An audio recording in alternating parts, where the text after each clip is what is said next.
Pues buenas tardes. Soy Santi Camacho. No soy Santi Camacho, como dijo aquel.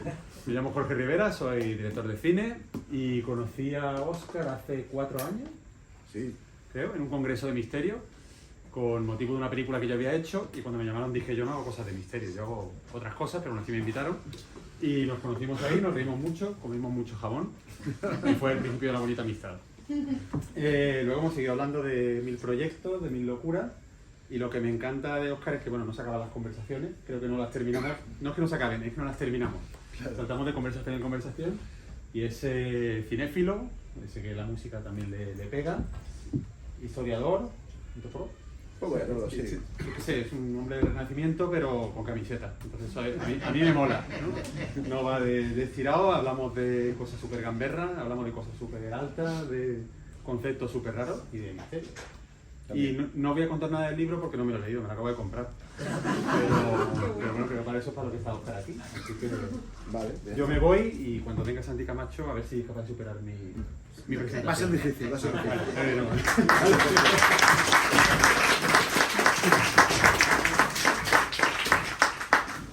Bueno, pues nada, muchas gracias. Disculpad, de verdad, son de las cosas que pasan, ¿no? La verdad es que tenemos un fin de semana complicado, Santi y yo, porque tiene que venir esta noche aquí, mañana nos vamos los dos para Sevilla, porque tenemos un evento el domingo en Sevilla. Así que no sé lo que habrá pasado, seguramente algún atasco, espero que no nos la haya pillado por Ferraz. Y nada, todo un placer estar aquí de nuevo en Madrid. Creo que hacía 4 años que no presentaba ningún libro por aquí. Es todo un honor ver muchas caras de amigos, de gente que me llega siguiendo desde que empecé esta aventura de escribir libros. Por ejemplo, Gonzalo, el amigo Gonzalo, al que le tengo un enorme cariño y que estuvo desde los primeros momentos. El amigo Ángel, Estreniquito, Óscar, Jesús, muchos, Matilde, muchos de los que estáis aquí. Que lleváis acompañando en algo que, a ver, igual me veis así, veis, no sé, me veis como muy suelto, como muy tal, ¿no? Pero yo tengo realmente soy bastante tímido, aunque no lo parezca. Y me sigue sobrecogiendo mucho, ¿no? El enfrentarme a hablar en público. Me acabo soltando y me acabo luego viniendo arriba, pero de primeras me cuesta, ¿no? Así que eso, muchas gracias y vamos a tener que improvisar porque la cosa, había un guión previsto incluso que iba a ser un rollo de entrevista, pregunta con Santi. Cuando venga Santi, pues si no tarda mucho, si viene, claro, yo espero que venga, pues ya vemos cómo lo hacemos, ¿no? Si empezamos de nuevo o lo que sea.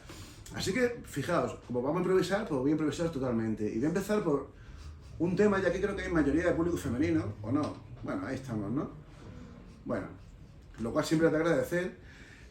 Os voy a comentar una cosa que en los últimos tiempos, y sobre todo porque ando trabajando en un proyecto nuevo, me parece muy interesante y creo que es un factor diferencial del cristianismo que le hace radicalmente diferente de otras religiones, especialmente de la religión en la que se crió el fundador de esta religión, que no es Jesús, que es Pablo de Tarso, de la religión que creía, en la que practicaba Jesús, que sí es el judaísmo, y que creo que puede ayudar a entender un poco el rollo que yo planteo en este libro, ¿no?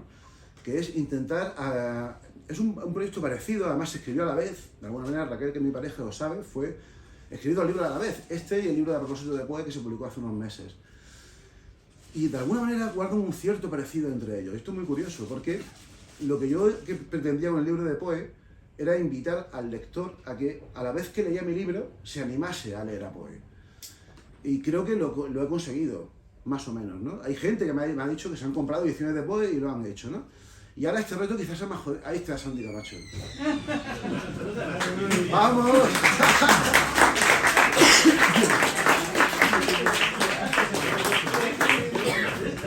Ah, te ha hecho desear como las novias en las bodas. Oye, ¿en serio? ¿No era la serie? Era así. Me cago en la leche, tío. No te preocupes, yo estaba ya... Te estaba cubriendo. Disculparme, que creía que era las 7:30. Digo, voy con tiempo y todo. Pensabas que decía un atasco o lo que sea. No. No te preocupes. No, es que soy tonto. O sea, no hay más explicación. Nada, Santi Camacho. Oye, mil disculpas.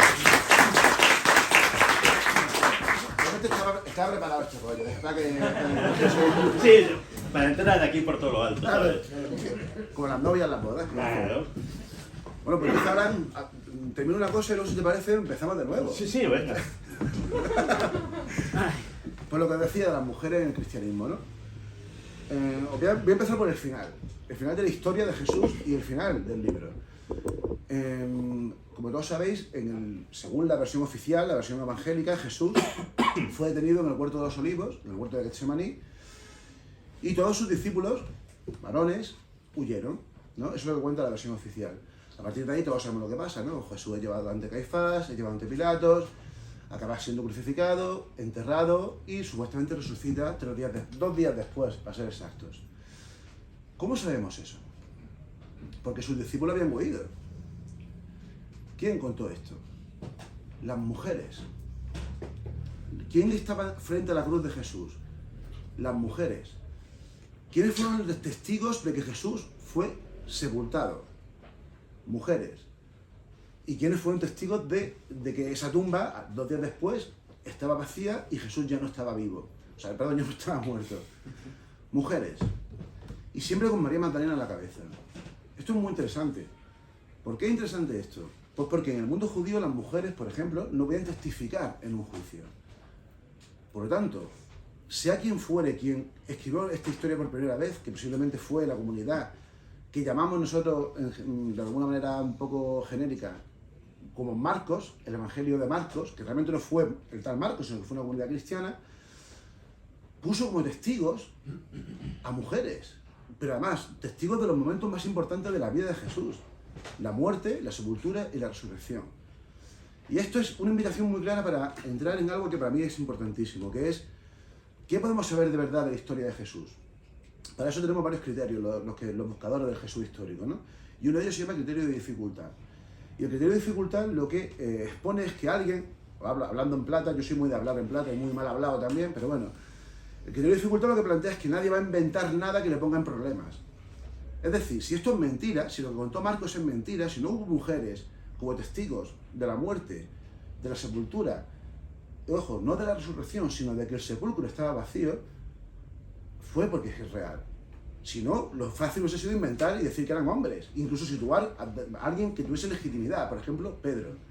Pero no, Pedro no estaba haciendo eso, eran mujeres, ¿no? Esto es muy interesante para entender el movimiento de Jesús. Que hubiese mujeres en un movimiento mesiánico como el suyo es un rara avis brutal. Pero es que además, luego si podemos entrar en eso si queréis, no solamente es que había mujeres, sino que las mujeres, de algún modo, y eso aparece en los evangelios, y también el criterio de dificultad, los que nos ayuda a saber que es cierto, las mujeres eran las que pagaban el movimiento de Jesús.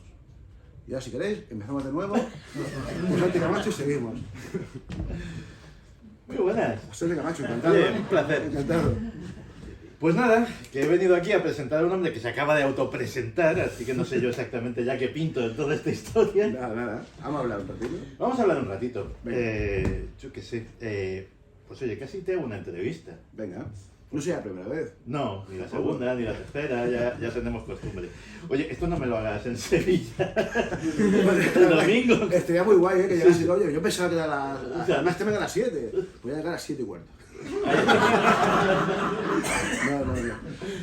Bueno, pues yo me he leído el libro y la verdad es que el libro es fascinante. Todos sus libros son fascinantes y además tiene una virtud que es hacerlos tremendamente amenos. Y eso que coge materias densas, o sea, trabajas con plomo y sin embargo, oye, le das unos arabescos, le das unas alegrías, le das unas cositas que lo hacen muy fácil de asimilar y muy entretenido.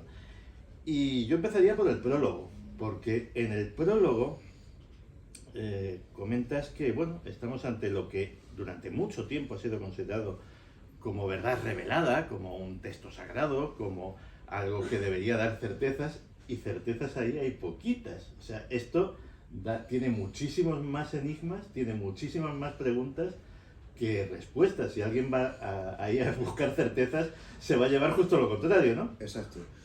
Claro, a ver, los que lo hayáis leído sabréis, los que no lo vayáis a ver cuando lo leáis.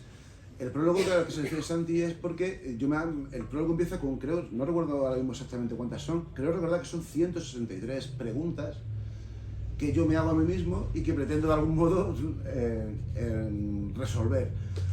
Ya os digo que no. Yo digo que hay algunas que no he podido resolver porque son imposibles de resolver, ¿no? Pero es que al fin y al cabo eso es lo que hacemos los historiadores, ¿no? Hay que tener en cuenta, a mí me gusta mucho explicarlo, los historiadores lo que hacemos es reconstruir, lo que hacemos es escribir narraciones y con las que pretendemos reinterpretar el pasado.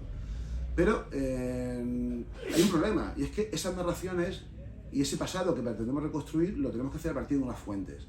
Y el problema en este caso es que las fuentes son muy puñeteras. ¿Por qué? Porque las fuentes las escribieron los seguidores de Jesús, que estaban convencidos que era un ser divino. Y por lo tanto estaban sesgados. Claro, también podéis decir vosotros, sobre todo los que me conocéis, tú también estás sesgado. Porque tú eres un descreído, que como diría el Lava Galán, que está escribiendo sobre el Nuevo Testamento. Tú también estás sesgado. Y tendréis razón, claro que tenéis razón. Todos estamos sesgados. Pero hay una diferencia. A mí mi oficio sí que me obliga a intentar estar lo menos sesgado posible.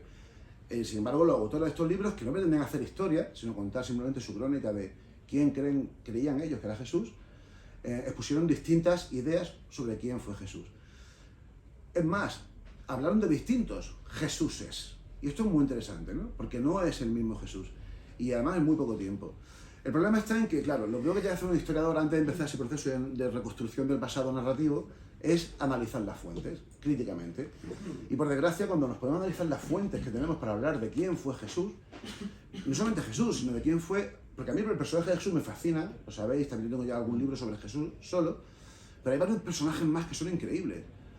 Y que, por desgracia, las fuentes son aún más, con perdón, ya sé, yo lo he dicho, aviso, soy muy mal hablado, son muy jodidos. Por ejemplo, María Magdalena y Juan el Bautista, que son dos personajes esenciales en esta historia y que, sin embargo, están totalmente silenciados en los evangelios. Y eso es muy inquietante. Entonces, claro, cuando uno analiza las fuentes, dice, bueno, ¿esto es nada más lo que tenemos? Sí. Entonces, para eso, de hace 2 siglos, desde cuando empezamos los buscadores de Jesús histórico a poder escribir sobre estas cosas sin miedo a que nos quemen en una hoguera, miedo que hago un pequeño quiscal, yo soy muy de irme por las ramas, miedo que de alguna manera vuelve a lo mismo, ¿no? Porque a mí me da muchas veces lo comento, ¿no? Con el auge de determinados movimientos políticos me da auténtico miedo a que llegue un momento en el que no se pueda hablar de estos temas sin que alguno acabe preso. Y vosotros diríais, bueno, eso no va a pasar. Eso ha pasado en Estados Unidos hace unos meses con un exégeta de allí que, por vivir en el estado en el que vivía, no ha acabado preso porque no era suficiente la condena, pero ha sido condenado por blasfemia. Aquí existe ese castigo por blasfemia. Aquí hay gente que puede hoy en día ser condenada a prisión por dañar los sentimientos religiosos. Y yo, pues, bueno, los historiadores no pretendemos dañar a nadie, pero si es que la verdad está ahí. Por eso yo invito a leer, ¿no?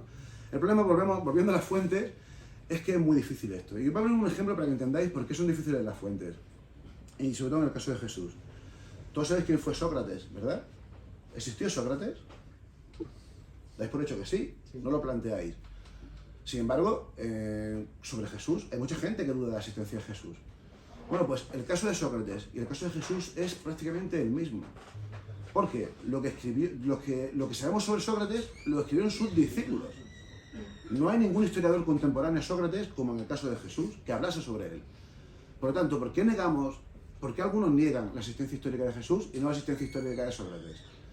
Porque hay un matiz religioso en torno a Jesús, ¿no?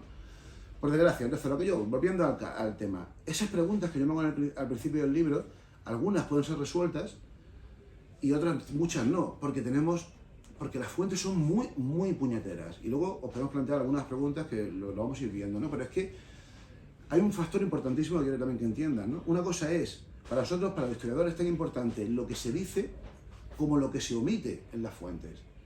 Y en el caso de Jesús, y por supuesto en el caso de María Magdalena, de Juan el Bautista o incluso de Pablo de Tarso, lo que se omite es más importante que lo que se cuenta. No podemos hacer esa reconstrucción, pero lo que se omite nos permite dejar claro que eran personajes que fueron ninguneados, silenciados, por motivos que luego, si queréis, podemos discutir. Fernando Arrabal. Fernando... Sí, te lo saco aquí ya. El milenialismo. El milenialismo va a llegar. Todos tenemos esa imagen que es un meme de Arrabal borracho como una cuba, tirando la mesa. Claro, el milenialismo es importante, es decir, porque para esta gente, para la gente que escribió los evangelios, para la gente que escribió el Nuevo Testamento sobre todo, quiero decir, para San Juan, que escribió el Apocalipsis, lo del milenarismo va a llegar no era una cuestión de recibo, ya había llegado. Buena parte del Nuevo Testamento no se entiende sin la inminencia del fin del mundo. Exacto. Sin la inminencia del fin del mundo, que nosotros, a mí me gusta usar una palabra muy andaluz, que es bulla. La palabra es bulla. Había bulla en ese momento, había emergencia, había prisa. todos estaban, esto es importantísimo que se entienda también, ¿no? Todos los protagonistas de este drama evangélico estaban convencidos de que el fin del mundo iba a llegar en cuestión de nada, si es que no estaba ya empezando, ¿no? Y que ese fin del mundo evidentemente no iba a terminar para siempre con el mundo, sino que iba a llegar un nuevo mundo, el reino de Dios, frente al que iba a estar a la vanguardia, en este caso Jesús. Jesús posiblemente creía también en eso, ¿no? Pero no solamente Jesús, lo creía por ejemplo Juan el Bautista, que fue el maestro de Jesús.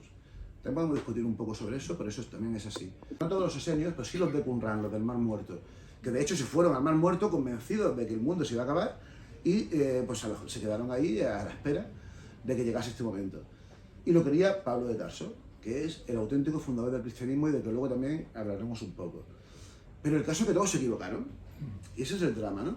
Y ahora vamos a hacer un salto en el tiempo y voy a contar una historia muy bonita que yo cuento en otro libro anterior, que es en mi libro Dios ha vuelto, es un libro del 2018, que fue el último que presenté precisamente en Madrid, y en ese libro yo hablo de una historia, una religión moderna muy curiosa que se llama los cultos cardos. ¿Saben lo que son los cultos cardos? Bueno, Jesús Ortega, ¿cómo no? ¿Sabe lo que...? No me ha hablado de esto más de una vez. Los cultos cardos son un movimiento muy extraño, una religión sincrética que surgió en el Pacífico, especialmente durante los años de la Segunda Guerra Mundial, cuando los americanos, los estadounidenses llegaron a unas cuantas islas, se instalaron allí y la gente que vivía en esas islas fliparon con la llegada de esta gente. Hay un caso específico que se da en Papúa Nueva Guinea, que pues pasó eso, llegaron los americanos, aquella gente vivía su modo de vida tradicional y de pronto llegaron esta gente allí pues con aviones, con tanques, con uniformes, con comida, con salchichas en lata, con música, con mil cosas, ¿no? Y claro, aquella gente, su religión hasta ese momento era el culto a los antepasados.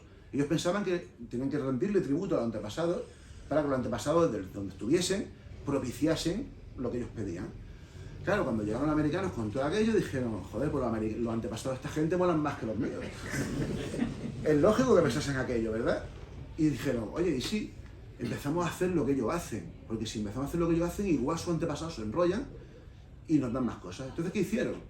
Empezaron a construir tanques de madera, empezaron a hacer desfiles como hacían los americanos con palos que fingían ser escopetas, empezaron a izar la bandera americana construida con 4 telas, convencidos de que eso iba a pasar. Pero no pasó. Y los americanos se fueron. Y el culto, curiosamente, se acabó invirtiendo y acabó convirtiéndose en el culto a los americanos. Y especialmente hubo una emanación, un subculto, que fue a un americano concreto, un tal John Frum. En los años 60, David Attenborough, que yo creo que todos conoceréis, un gran documentalista y etnógrafo, fue hasta allí y al llegar allí empezó a investigar este culto y se dio cuenta de dos cosas. Primero, que el tal John Frum era una especie de idealización de un soldado americano negro, que a ellos les flipaba, porque claro, ellos hasta ese momento el choque con los europeos había sido un choque racial y siempre había sido de dominación, pero de pronto vieron que había soldados negros que para ellos vivían en igualdad de condiciones con los blancos, que evidentemente no era cierto, pero ellos lo vieron así. Y era John from America, de ahí el culto a John Frum. Y en su rollo, que ya estaba de algún modo influido por el cristianismo, tenían la esperanza de que algún día el tal John Frum volvería para traerle lo que ellos llamaban el cargo. ¿Qué es el cargo? Por eso se llaman cultos cargo. El cargo es lo que ponen los típicos contenedores que hay en los barcos que pone cargo, que es lo que ellos vieron que los americanos desembalaban allí en aquellas islas, ¿no? Cuando llegó David Attenborough allí, les dijo al líder de este movimiento religioso, le dijo, pero bueno, ¿cómo puede ser que han pasado 20 años, John Frum no ha llegado y aún esperáis que llegue? Y la respuesta de aquel señor fue de lo más brillante que se puede decir, porque dijo, joder, ustedes llevan 2000 años esperando a que Jesús vuelva y Jesús no ha vuelto. Eso es muy curioso porque ahora que llevamos 2000 años podemos entender que la verdad es que pues, ya va siendo hora, ¿no?, de que vuelva este hombre. Pero cuando se escribieron estos libros, esto es esencial entenderlo, no los 4 evangelios, que son los, aparte de las cartas de Pablo, son los documentos cristianos más antiguos, sino la inmensa mayoría de obras que hay en el Nuevo Testamento, que son cartas de otros supuestos autores, adjudicadas a Pedro, a Jacobo y tal, pero que todas no son de esos autores, se escribieron en un momento en el que ya se estaban dando cuenta de que la promesa de que Jesús iba a volver, que parecía inminente, pues no era tan inminente. La cosa se estaba complicando. Y empezaron a decir, bueno, pues mientras, ¿qué hacemos? Pues vamos a organizarnos de algún modo, ¿no? Y así es como surgió la Iglesia Católica. Porque claro, la Iglesia primigenia católica. Porque no llegaba el fin del mundo y mientras tanto, pues algo había que hacer, ¿no? Esa idea es esencial, entender el concepto de que había prisa en ese momento. El problema está en que cuando hablamos de hoy en día, nos cuesta entender que, bueno, pues si este señor están prometiendo unos y otros, Jesús lo promete, en uno de los pocos dichos que posiblemente sea cierto, Jesús asegura que eso ya ha empezado ya, y le dice a sus discípulos que muchos de los que están aquí lo verán, pero no, es que Jesús mintió con esto. No voy a ser yo el que entre en descalificar a Jesús, ¿no? Pero evidentemente no ha pasado, el fin del mundo no ha llegado, la llegada del reino de Dios no ha pasado, ¿no? Sin embargo, y aquí es donde viene a colación algo que además he visto en el libro ahora mismo por allí, un libro esencial, que yo creo que todos los amantes del misterio deberíamos leer, y que creo que es absolutamente rompedor, que se llama Cuando las profecías fallan, de 3 psicólogos americanos, que nunca me acuerdo del nombre de los dos, me acuerdo solamente del nombre de uno, Leon Festinger, y del otro no me acuerdo, yo tampoco. Claro. Que ese libro gira en torno a una idea muy chula, y que tiene mucho que ver, como digo, con el mundo del misterio, que es la idea que hoy tenemos clara, pero en aquel momento no tenían tan clara, de que existe un proceso psicológico que se conoce como disonancia cognitiva, que es lo que pasa cuando las creencias de una persona chocan con la realidad, sobre todo cuando esa persona ha invertido mucho en esas creencias. En vez de hablar de religión, vamos a hablar, por ejemplo, de un matrimonio. Imaginemos un matrimonio que llevan 25 años juntos y que han vivido toda la vida juntos, todos lo han puesto por encima y de pronto la mujer o el hombre se entera de que hay una infidelidad. Cuesta mucho de pronto romper con todo eso y en muchas ocasiones suele justificarse. Bueno, pues este hombre que tiene sus cosas, ¿no? Y para evitar ese choque cognitivo entre la realidad, que es evidente, que es que tu marido te está poniendo los cuernos, con tu creencia, que es que, joder, con lo que hemos invertido en este matrimonio, con lo que nos queríamos, ¿cómo puede ser que esto haya pasado? Pues uno tira hacia adelante. Eso pasa mucho en el fenómeno religioso, pero también pasa mucho en otras muchas cosas, ¿no? Leon Festinger y los otros dos, anónimos, se infiltraron en una secta ovni en el año 50, en el año 54 para ser exacto, y querían demostrar que esto pasaba. Se infiltraron en la secta ovni porque era una señora, Sister Tendra, se llamaba la profetisa, que aseguraba que la noche del 24 de diciembre de 1954 iba a acabar el mundo. Entonces ellos querían saber qué pasaba cuando llegase esa noche y el mundo no acabase.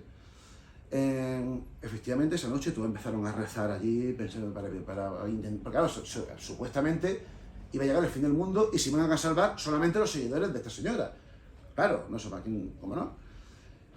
Cuando llegaron las 3 de la mañana, la señora, que estaba en su habitación supuestamente también rezando y hablando con los habitantes de un planeta, que eran los que iban a venir a rescatarlos, bajó y dijo que gracias a los rezos de los que estaban allí, el fin del mundo no se iba a producir. ¿Qué creéis que hicieron los seguidores de aquella señora? Lo normal, lo que uno puede pensar es, pues la mandaron al carajo y pasaron de aquel movimiento.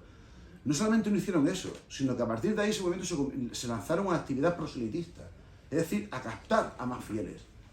Bueno, pues, si volvemos a la historia de Jesús, eso exactamente es lo que pasó cuando mataron a Jesús, con la muerte de Jesús en la cruz. Sus seguidores tuvieron que sufrir un shock tan bruto que tuvieron que racionalizarlo como pudieron. Y empezaron a idear distintas ideas. Por ejemplo, que resucitó al tercer día o que algún día volvería. Luego, si queréis, discutimos sobre esto, porque yo sé que son asuntos especialmente delicados y complejos. Más cositas. Los que nos gusta, los que disfrutamos de la cultura heterodoxa, digámoslo así, le tenemos un especial cariño a los evangelios apócrifos. Porque oye, a fin de cuentas es lo que se sale de lo común, lo que se sale de lo aceptado, etcétera, etcétera. Claro, la gran pregunta es, ¿por qué los apócrifos son apócrifos y por qué estos son canónicos? Es decir, ¿qué criterio hubo para seleccionar precisamente estos que están en el Antiguo Testamento? A ver, pues... Perdón, en el Nuevo. Sí, a ver... Uno puede esperar que de alguna manera la Iglesia Católica hubiese dicho, bueno, pues estos son los buenos porque fueron revelados por la divinidad. Ya sabes, eligió el Espíritu Santo, es la leyenda. Pero no, resulta que no fue así, ¿no? Y además que la Iglesia Católica nunca ha dicho que fuese la divinidad. Hay una leyenda, la leyenda es la que se decide, a la que comenta Santi. Muy bonita, Es la leyenda que defiende que fue en Nicea, fue en el famoso concilio de Nicea. La leyenda que, por ejemplo, ha defendido Dan Brown y han defendido muchos... Que los pusieron encima de una mesa todos, exacto, apócrifos y no apócrifos, cerraron aquello herméticamente, claro, y el Espíritu Santo actuó, o quien tuviera la llave, claro. tuviera la llave de la habitación, y solamente quedaron los 4 canónicos en la exacto, mesa y los otros estaban debajo. No fue así. No fue así y además fue mucho más, realmente fue mucho más mundano, ¿no? Estos 4 evangelios son posiblemente los 4 evangelios canónicos simplemente porque fueron los primeros. Es así. Ahora bien, hubo alguno más, que es prácticamente contemporáneo de estos. Sobre todo hay un apócrifo que es el Evangelio de Pedro, hoy en día desaparecido, solamente existen dos pequeños fragmentos. Dos fragmentos que son pequeños, pero que son lo suficientemente diferentes de lo que cuentan los demás, que ya llama bastante la atención. Pero la inmensa mayoría de evangelios apócrifos son posteriores. Y volvemos a lo que yo comentaba al principio, que es los silencios. Las partes, los evangelistas no pretenden contar una biografía de Jesús, porque de hecho no cuentan prácticamente nada de la vida de Jesús. Marcos, Mateo y Lucas solamente hablan de un año de la vida de Jesús. Desde que empieza su vida pública, en el bautismo en el Jordán, hasta que es crucificado. Juan, que es un poco un rara avis, se va con mucho a 3 años, pero ya está. Pero todos sabéis que Jesús, por lo menos, vivió 30 y tantos años. ¿Qué pasa con todos esos años?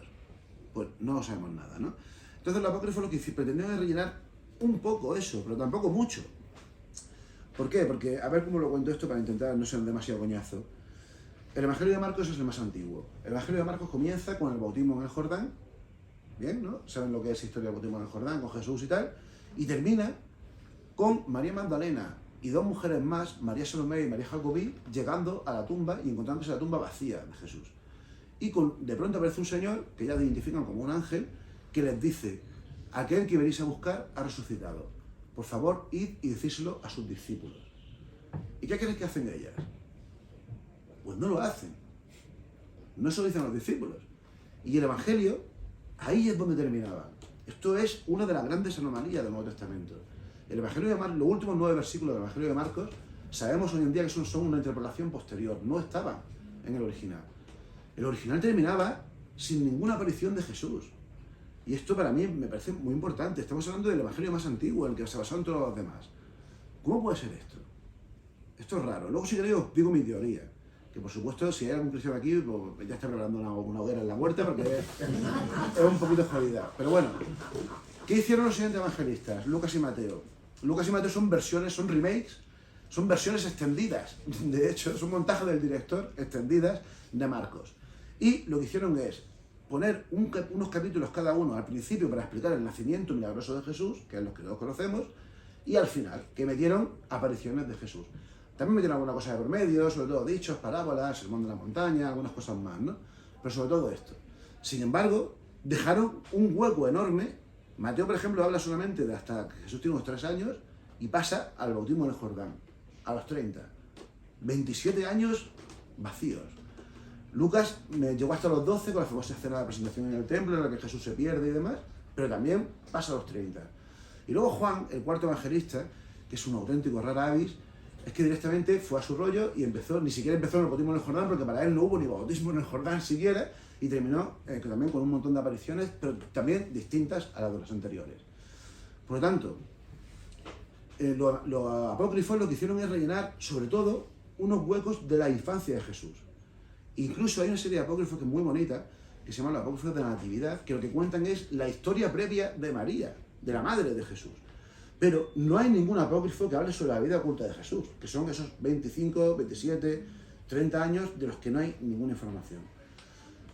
Esto para mí es algo realmente inquietante, ¿no? Y debería haber mucho a hablar. ¿Por qué? O sea, ¿por qué no contaron esto? ¿Qué pasó en esos años?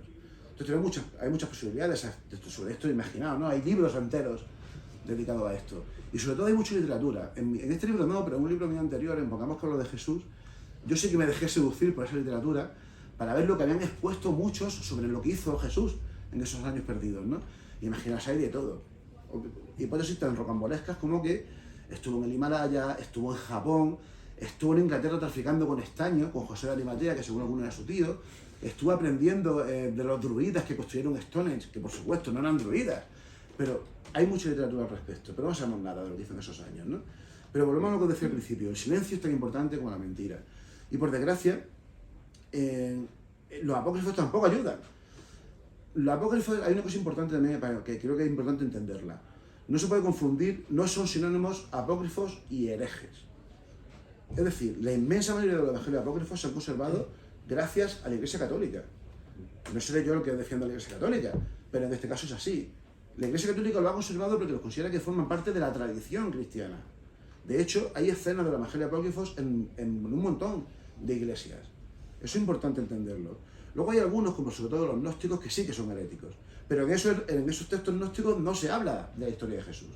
Por lo tanto, ni los evangelistas canónicos, ni los evangelistas apócrifos le dieron importancia a esos años ocultos de la vida de Jesús.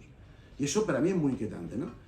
Ahora, volviendo a la pregunta, que ya has visto me he ido totalmente fuera, el criterio fue muy sencillo, eran los más antiguos. Hay dos grupos de personas tampoco que sea muy importante conocerlas, pero es para que lo entiendan, que son los padres apostólicos y los padres de la Iglesia. Los padres apostólicos son 7 señores que escribieron sendas cartas cada uno a distintas iglesias que habían fundado ellos y que aseguraban haber conocido a apóstoles o a alguno de los evangelistas. Y los nombres que tienen los textos, Evangelio según San Marcos, San Lucas, tal, se deben a estos señores. Y luego hay otro grupo que es lo que se conoce como padres de la Iglesia, que son un grupo bastante amplio, bastante heterodoxo, con personajes acojonantes, los que están, por ejemplo, Ireneo de Lyon, Orígenes de Alejandría, San Ambrosio, hay unos cuantos más. Unos son santos, otros no, por motivos que no vienen al caso, si queréis os comento luego en petit comité. Orígenes, por ejemplo, fue porque se amputó los testículos y el pene. Ahí estamos. Para asegurarse que no haya más almas en este mundo, ¿no? O sea, fijaos el nivel de lo que estamos hablando. Bueno, pues estos señores son los primeros teólogos, los primeros que empezaron a escribir sobre el cristianismo. Y son ellos los que asentaron, los que empezaron a crear ese corpus que se conoce como tradición. Y los 4 evangelios desde esa época, del año 140 aproximadamente, ya eran estos 4 evangelios. Aunque se mencionan algunos, se menciona el de Pedro, se menciona alguna otra carta y demás, pero ya era así. Y fijaos, lo de Nicea es tan mentira, no fue en Nicea, Nicea se celebró en el año 325, a partir del año 325. Hay un documento, que yo lo comento largo y tendido en este libro, que se conoce como el Fragmento de Muratori, que es un texto que se encontró en Italia en el siglo XIX y que está datado en el año 175, en el que aparecen 23 de los 24 libros del Nuevo Testamento. Los apóstoles, todas las cartas de Pablo, las auténticas y las que no, y un montón de cartas más de las que aparecen ahí. Pero hay algunos libros que no. Y curiosamente, hay 4 libros que no. Esos 4 libros que no son la segunda carta de Juan, la carta de Judas, el Apocalipsis de San Juan y Hebreos, que es una carta que es evidentemente muy tardía, mucho más posterior. 15 siglos después, Lutero, a la hora de enfrentarse directamente a la Iglesia, eliminó también esos 4 libros, porque consideraba que eran para nada canónicos, porque realmente son bastante extraños.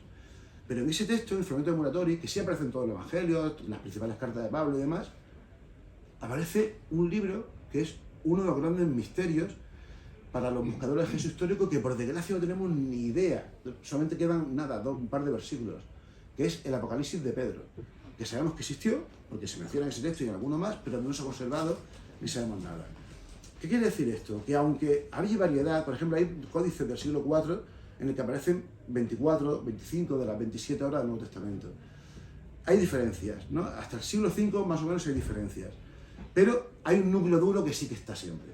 Son los 4 evangelios, Hechos de los Apóstoles y las cartas de Pablo, y alguna más. Y ya para terminar, la Iglesia Católica hasta el año 1578 no ofreció una lista canónica de estos 27 libros. Esto es importante entenderlo. La Iglesia Católica siempre tiene mucho cuidado con esto. De hecho no existe, y esto es una cosa que me suele llamar mucho la atención, pero es así, no existe una versión estándar de la Iglesia Católica. No hay un Nuevo Testamento aprobado, sancionado y emitido por la Iglesia Católica. ¿Por qué? Porque no tienen valor para mojarse. Porque existen como 100.000 variantes de la enorme cantidad que tenemos de manuscritos, de fragmentos de manuscritos y demás. Eso forma un corpus tan difuso y tan variado, hasta el punto que, fijaos, existen como 5 o 6 versiones completas de Hechos de los Apóstoles, entre el siglo III y el siglo IV, y entre ellas hay una variedad de un 15 o un 20%. Imaginaos lo que estamos hablando, ¿no? La Iglesia Católica, precisamente por eso, nunca se ha mojado. Entonces no hay una versión estándar, como si hay, por ejemplo, del Corán, o por supuesto de la Torá de los judíos. Criterios simplemente que eran antiguos. Y ya está. Te lo he dicho alguna vez y me encanta, que cuando te hago entrevistas me pones en un problema serio, pues yo me preparo mis preguntitas, que las tengo aquí y tal, y yo te hago una y me contestas como la media docena de preguntas que tenía después. Pero tú párame. No, yo a tu rollo, sí, muy bien. Si yo hago muchas, o sea, vale. En previsión, yo te conozco y entonces me preparo muchas. Entonces, todo lo que vamos a hablar sobre todo esto ya está dicho. Ya está dicho, así que yo creo que es momento de pasar directamente a la Crónica Rosa. Venga. ¿Hay evidencias del celibato de Jesús, que es una de las cosas que es uno de los pilares, entre otras cosas, del sacerdocio católico? Es decir, oye, como Jesús fue célibe, nosotros también. A ver, esto puede ser polémico y esto es una de las pocas cosas con las que yo estoy de acuerdo con la Iglesia. Son muy pocas. Yo creo que posiblemente sea la única, pero bueno. Y es que yo tengo la firme convicción de que Jesús fue célibe. Ojo, no siempre quizás, pero sí desde el momento en que empezó a predicar. A partir de ese momento seguro tengo una firme convicción de que es así. Por un lado porque él invitaba a sus seguidores a que fuesen célibes. Es más, hay algunos de sus seguidores que tenían pareja y tenían hasta suegra, que es, por ejemplo, Pedro. Pedro, hay un milagro que es la curación de la suegra de Pedro. Claro, no se menciona a la mujer, pero tuvo que tener mujer, ¿no? Pero Jesús una y otra vez invita a sus discípulos a que dejen todo y se unan a su movimiento. ¿Por qué? Porque había bulla, porque el fin del mundo estaba al caer. Dejaros de rollo, dejaros de hijos, dejaros de historias, que esto hay que darse bulla, que fuera, ¿no? A mí eso me recuerda, y repito, perdón, si a veces siento ofendido por esto, pero para mí el paralelismo es obvio a otras sectas religiosas en las que se suele hacer eso. Castaneda, que está por ahí en algún libro, él hablaba de lo que él llamaba el borrado de la historia personal, que consistía precisamente en eso, en que cuando uno entraba en su movimiento tenía que borrar por completo todo su pasado. Eso es muy habitual en muchas sectas, sobre todo las sectas destructivas, y sobre todo en las sectas milenaristas, las que están convencidas de que hay que hacer un cambio radical porque el fin del mundo va a llegar. Y el caso de Jesús es uno de esos casos, ¿no? Eso no quiere decir que antes de esto sí que tuviese pareja y tuviese quizás hijos. No lo sabemos, podemos especular. Quizás ese es el motivo. Quizás ese es el motivo del silencio sobre la vida oculta de Jesús. Quizás Jesús tenía familia, tenía hijos, tenía tal, los dejó, se convirtió de pronto, se hizo un fanático religioso, seguidor de Juan el Bautista, que fue su maestro. ¿Veis que estoy haciendo hincapié en que fue su maestro Juan el Bautista? La Iglesia Católica no reconoce esto, por supuesto. La Iglesia Católica, de hecho, ninguneó el personaje por completo de Juan el Bautista, pero hoy sabemos que es obvio que lo fue, ¿no? Y quizás Jesús dejó todo para unirse al movimiento de Juan y luego para fundar su propio movimiento, ¿no? Pero claro, eso igual resultaba feo decirlo. Uy, ya empiezan los fenómenos. igual aquello resultaba feo decirlo. Igual ese es el motivo por el que los evangelistas ocultaron algo que igual podría hacer quedar mal a Jesús. Porque pensaba una cosa, los evangelistas escribieron 40 o 50 años después de la muerte de Jesús. Y no escribieron para el pueblo judío, ni escribieron para gente que había conocido a Jesús. Escribieron para un público romano, que era quien iba dirigido el Nuevo Testamento, que muy probablemente igual hubiesen visto feo un acto de ese tipo, ¿no? O sea que quizás esa sea la explicación. Y luego está una pregunta relacionada con esta, que es evidente. No sé si me iba a hacer, si era María Magdalena la candidata. Por favor. Sabéis, como bien sabéis, ¿no? Se ha especulado mucho, sobre todo a partir de... iba a decir de Dan Brown, pero no, fue a partir del Enigma Sagrado, un libro clásico, un libro mítico de todos estos temas del mundo del misterio, la idea de que Jesús y María Magdalena fueron pareja. A ver, yo no lo tengo tan claro. Yo tengo la firme convicción de que Jesús fue célibe, voluntariamente, y cosa que tampoco es nada raro en el mundo judío. Y también tengo muy claro que si fue María Magdalena su pareja, su relación es rara. Si fue antes, no durante su vida pública, ¿no? Aunque también resulta posible. Lo que no es verdad que no hay ninguna evidencia que lo demuestre. Yo sobre María Magdalena tengo una idea totalmente distinta al respecto, y es que tengo la firme convicción de que no solamente fue su principal apóstol, para mí, y lo tengo clarísimo, que lo fue, con diferencia además, sino que fue absolutamente ultrajada por el resto de apóstoles cuando Jesús murió. Es decir, la ningunearon por completo, había el silencio hacia ella. Y cuando aparece porque no podían quitarla. Porque era tan conocida la historia de María Magdalena, y sobre todo que ella fue la primera, la que vio a Jesús en la cruz, la que se encontró el sepulcro vacío, y la que vio cómo lo enterraban, que no podían eliminarla. Pero claro, si hubiese sido su mujer, ¿por qué no decirlo? Tampoco sería tan problemático, ¿no? Y no parece encajar en esta historia. Se ha especulado muchísimo, como ya sabéis, pero yo creo que para nada fue su pareja. Otra cosa es, por ejemplo, nosotros, hay una cosa que no sé si sabéis, supongo que sí, que en Francia existe una tradición, en la Provenza francesa, en el sur de Francia, de que María Magdalena, después de la muerte de Jesús, viajó hasta allí. Además, se fue con un montón de gente más. Se fue con María de Betania, se fue con María Salomé, se fue con Marta de Betania, que según la tradición es su hermana, cosa que tampoco es cierto, María Salomé, María Jacobí, con Lázaro, el resucitado, que también según la tradición es su hermano, y con unos cuantos más, ¿no? unos cuantos emigrantes palestinos que huyeron hacia Francia y se instalaron allí. María Magdalena empezó a predicar por aquella zona, hizo unos cuantos milagros hasta que se acabó yendo a vivir en una cueva, se convirtió en una ermitaña y acabó falleciendo allí, ¿no? En Francia la creencia, que es bastante antigua, del siglo XII aproximadamente, cuando empezó a creerse en esta idea, se defendía que ella había estado toda su vida enamorada de Jesús. Pero que Jesús, pues no le hizo caso porque estaba en lo suyo, que había bulla y déjate de rollos, y nada de sexo y nada, ni un mínimo desliz. Y que pues la pobre, como lo quería tanto, pues se quedó allí en el movimiento, pero pasándolo mal, ¿no? Tampoco lo termino yo de ver esto así, pero es factible creerlo. Y ahora esto me viene bien para hablar de lo que justo comentaba al principio, ¿no? Lo que os decía de las mujeres que propiciaban a Jesús con sus bienes. Esto es una idea, es una historia acojonante que lo podéis ver, y además es así, ¿no? María Magdalena aparece 13 veces en los 4 evangelios. 13, solamente. De esas 13 veces, 12 son en la muerte, el entierro y la resurrección de Jesús. Y solamente hay un momento en el que aparece antes. Y ahí es donde la cosa se pone realmente sorprendente, porque es 2 versículos de Lucas, creo que es Lucas 13:2 y 4, en los que Lucas dice algo increíble. Lucas dice que, además de los 12, lo dice así más o menos, literalmente, había un grupo de mujeres que le seguían. Y dice, María Magdalena, dice exactamente, en griego dice, María a la que llamaban Magdalena, que, de la que Jesús había arrebatado 7 demonios, Juana, Susana, no sé qué más, y luego termina diciendo, todas estas mujeres les propiciaban con sus bienes. Eso aparece ahí, ¿no? Ese versículo suele leerse un poco como, cuando se hace una lectura abuela pluma del Evangelio, como que uno le da importancia, ¿no? Pero, ¿cómo es posible esto? ¿Quiénes son estas mujeres? Y sobre todo, hay que tener en cuenta una cosa, en el mundo judío las mujeres no tenían bienes. Eso es importantísimo. Sí que podían tener bienes en algunos casos, ¿no? Por ejemplo, las prostitutas. ¿Por qué? Porque eran absolutamente parias de la sociedad y podían tener sus bienes. Pero claro, no iban a esas prostitutas todas las mujeres que iban a seguir a Jesús, sería bastante llamativo. Sin embargo, sabéis que María Magdalena se le ha considerado prostituta. Y ese es el motivo.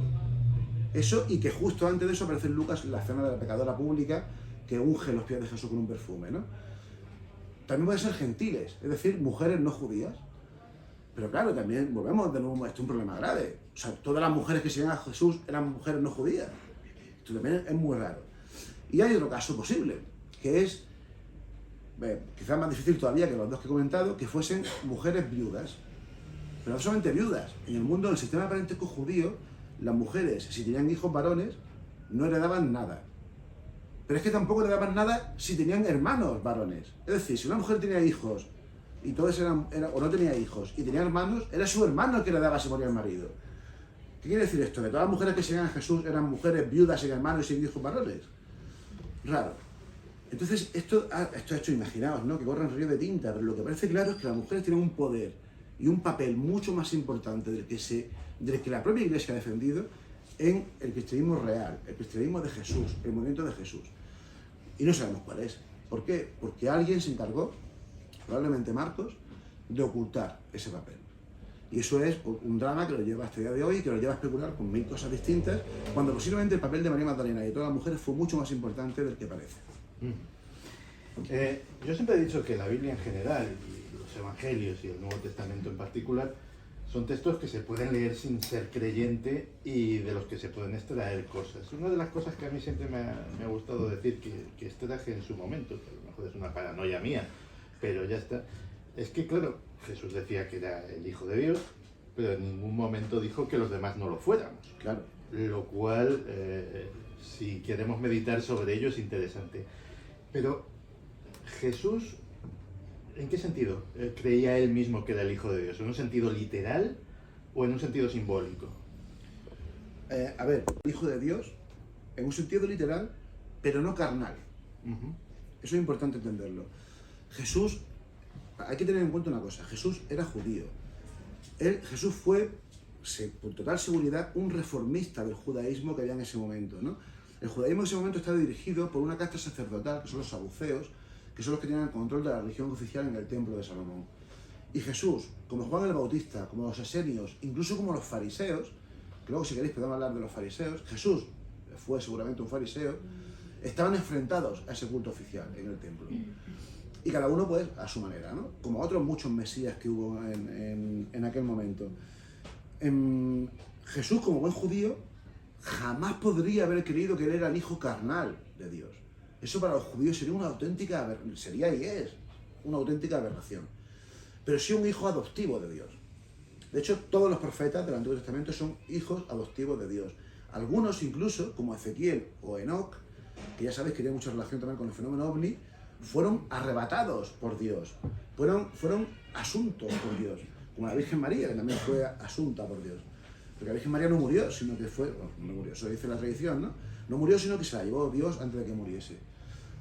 Y es más, y fijaos, aquí, esto viene muy bien para hablar de algo que para mí es una especie de hilo rojo que atraviesa transversalmente todo el libro, que es la idea de que en el Nuevo Testamento no hay aún una ortodoxia cristiana que surgió después, mucho después, unos 150 años después, en Nicea, eso sí, sino que hay distintos cristianismos, muy diferentes entre sí. Y esto es perfecto para entender esto que voy a comentar, ¿no? Cuando uno lee el Evangelio de Marcos, el más antiguo, comienza con la cena, como he dicho antes, del bautismo, ¿no? Esa cena, no sé si la recordáis, pero es muy curiosa. Jesús va a bautizarse con Juan. Juan es un profeta que aplica un bautismo redentor, es decir, que quita el pecado. ¿Por qué? Porque Juan estaba convencido de que el fin del mundo iba a llegar y de que para que uno pudiese pasar o ser parte de los elegidos que iban a tener el goce de gozar de ese nuevo mundo, tenían que estar libres de pecado. Jesús fue a bautizarse con él y en ese momento se abrió el cielo, bajó una paloma y se escuchó una voz que dijo: eres mi hijo amado, en ti me complazco. ¿Vale? Esto es raro. A Marcos no le pareció raro. A ver, evidentemente es raro, que lo de la paloma y todo esto es bastante raro, ¿no? Pero bueno, a Marcos no le pareció raro. Marcos lo contó con total normalidad. Pero los siguientes evangelistas lo vieron muy raro aquello. ¿Y qué hicieron los evangelistas? Cambiaron esta historia por completo, y lo podéis comprobar. ¿Qué hizo Mateo? Mateo introdujo una conversación entre Jesús y Juan el Bautista, en la que Juan le dice a Jesús: pero bueno, ¿quién soy yo para bautizarte a ti? Si tú eres el Hijo de Dios, ¿no? Y dice Jesús: mira, déjate de rollos, tú haz caso a lo que dice mi padre y venga, para adelante. ¿Qué hizo Lucas? Que recordad, Mateo y Lucas son versiones extendidas de Marcos. ¿Qué hizo Lucas? Pues una cosa absolutamente ridícula, porque dijo: bueno, pues un buen día que haya mucha gente bautizándose por allí, Jesús también se bautizó. Y ya está, y sin entrar en mucho detalle, como diciendo: venga, vamos a pasar esto rápido y no voy a sacar y me pregunte. ¿Qué hizo Juan? Juan omitió por completo la cena del bautismo. ¿Por qué? Porque esa cena tan sencilla de Marcos, de la paloma, de él, mi hijo amado, en ti me complazco, puso en problemas a los siguientes evangelistas. Los siguientes evangelistas, que no recuerdo, no son personas, fueron comunidades cristianas distintas, que creían que Jesús era distinto al Jesús de Marcos. Los que escribieron en los libros de Lucas y Mateo pensaban que Jesús era el Hijo de Dios por la carne, carnal, y por eso introdujeron escenas en las que cuentan la historia del nacimiento milagroso de Jesús, y cuentan que Jesús era hijo de una inseminación divina, que la que no tuvo nada que ver el pobre del padre putativo, y era el hijo carnal de Dios. Y Juan fue mucho más allá y ni siquiera era el Hijo de Dios. Para Juan Jesús no es el Hijo de Dios. Para Juan Jesús es una emanación de Dios, es el verbo hecho carne, que realmente no es el verbo, es el logos, que significa el orden, ¿no? Hecho carne. Claro, si volvemos a esto, lo que hizo este hombre es muy complicado. ¿Por qué es complicado lo que hizo Marcos? ¿Por qué el Hijo de Dios va a ir a bautizarse con un tipo que le va a quitar los pecados? ¿Es que el Hijo de Dios es un pecador? ¿Entienden el razonamiento? Si vamos con la última versión, si es Dios en sí, es una emanación de Dios, ¿por qué Dios va a ir a que le quite los pecados? ¿Qué necesidad tiene? ¿Es que no se lo puede quitar él mismo? ¿Por qué necesita? Eso en caso de que tuviese pecados. Pero lo razonable es pensar que no tiene pecados. Y esto nos lleva a pensar que probablemente para Marcos, Jesús no era el Hijo de Dios por la carne, sino que era el Hijo de Dios adoptivo, como los judíos pensaban, ¿no? De hecho existe una herejía, esto es muy curioso, una herejía que se llama adopcionismo, que probablemente si hubiese existido unos 50, 60, 70 años antes, hubiese condenado el libro de Marcos, por defender esa idea, que es evidente que Marcos creía que era así. Y esto es muy, muy curioso, ¿no? Luego, si queréis, entramos en por qué esto del Hijo de Dios, por la carne, porque eso tiene más que bien que ver con algunos problemas que puso probablemente, y esto parece histórico, María, la madre de Jesús, que también la lió fuerte. Luego si queréis hablamos de eso o no. A ver, 12 meses, 12 causas que decían en la tele. 12 meses, 12 signos del zodiaco, una docenita de huevos, una docena de castañas, que se lleva mucho aquí en Madrid en estas fechas, y 12 apóstoles. Sí. Claro, es un número muy redondo, es un número muy simbólico, es un número especial. ¿Fueron realmente 12 o dijimos, oye, pues ya para que quede bien, 12? A ver, la Iglesia Católica siempre ha defendido que eran 12 porque 12 fueron las tribus de Israel, los 12 hijos de Jacob, que son los que forman esta historia, ¿no? Lo que forma la historia de esa gran familia que es el pueblo judío. Los judíos son una gran familia, ellos creen que son una gran familia, que surge a partir de eso, ¿no? A partir de los 12 hijos de Jacob. Pero hay un problema, creen que Jesús, la Iglesia Católica defiende que Jesús de algún modo eligió a 12 hombres, aunque había muchos más en su movimiento y muchas más mujeres, a 12 por este aspecto simbólico que probablemente venía en relación, por ejemplo, con los 12 signos del zodiaco, con los 12 meses del año y sobre todo con el sistema sexagesimal que tenían los judíos y que venía dado de Mesopotamia. Pero, si esto fuese así, lo que uno puede esperar es que por lo menos, ya que los evangelistas no se ponen de acuerdo en prácticamente nada, que por lo menos en la vista de los 12 apóstoles sí que coincidan, ¿no? Y no, es que ni siquiera en eso. ¿Cómo puede ser? Habéis una cosa que a mí me inquieta. O sea, ¿cómo puede ser que Lucas y Mateo, que hacen versión extendida del Evangelio de Marcos, no ofrezcan la misma lista de apóstoles que Marcos? Eso es una cosa que no lo puedo entender. ¿Por qué? Pues porque seguramente había tradiciones distintas que daban nombres distintos, o eran otros apóstoles distintos, ¿no? Sí que hay un núcleo duro que está siempre ahí, que hay 5 o 6 que están en todas las listas, pero hay otros cuantos que no. Es más, Juan es que ni siquiera da una lista, habla de unos cuantos y además que si ninguno coincide con los anteriores, excepto los claves, que son Pedro, Juan Zebedeo, Santiago, Jacobo, realmente Jacobo el mayor, Jacobo el menor, Andrés, Felipe, y el resto ya empiezan a bailar los nombres, ¿no? Esto es muy raro. ¿Cómo puede ser esto? Pues probablemente porque quizás Jesús en algún momento se planteó crear esto, una especie de jerarquía detrás de él. De hecho, hay un momento, hay un versículo que probablemente sea histórico. A ver, fijaos que muchas veces estoy diciendo esto de probablemente sea histórico. No sabemos qué es real de toda esta historia. Solamente podemos especular y solamente podemos hablar de probablemente. Y tenemos varios criterios para ello. Fijaos, os voy a poner un ejemplo de esto. Hace unos cuantos años, la Universidad de California hizo una especie de encuesta entre un montón de exégetas y buscadores de todo el mundo para que a partir, creo que eran como 300 o 400 dichos y hechos de Jesús, votasen en escala de 1 a 5 cuáles pensaban que eran los más probablemente históricos, ¿no? Bueno, pues creo que la media del 2,5, de esos 400 creo que era, solamente hubo unos 20 que la pasaron. Fijaos, ¿no? O sea, es decir, realmente hay muy pocas cosas que sepamos con seguridad. Una es que murió en la cruz. Eso parece más que evidente, ¿no? Porque aquí cuesta mucho creer que alguien se inventase una muerte tan chunga. Probablemente es porque es real y porque se sabía, ¿no? Y a partir de ahí el resto de cosas son bastante dudosas. Y por supuesto está esto de 12 apóstoles. Nada parece indicar que esto sea cierto y es bastante extraño. Pues lo acabas de mencionar, la muerte en la cruz. La muerte en la cruz, que además, tal como se describe en los evangelios, es un ejercicio de sadismo atroz. El paseillo, los azotes, la corona de espinas, el vinagre, la lanzada. ¿Todo esto era común en una crucifixión romana? No. Es más, siento decir que la mayoría de los elementos que has dicho seguramente son mentiras. ¿Por qué son mentiras? Porque son cosas que pasan en el Antiguo Testamento. Hay que tener en cuenta una cosa, ¿no? Esto para mí es muy importante entender porque ese es el germen del cristianismo. Jesús muere en la cruz. No podía haber un castigo más chungo en aquel momento. Morir en la cruz no es como Jesús no murió en la cruz, como debería haber muerto en la cruz.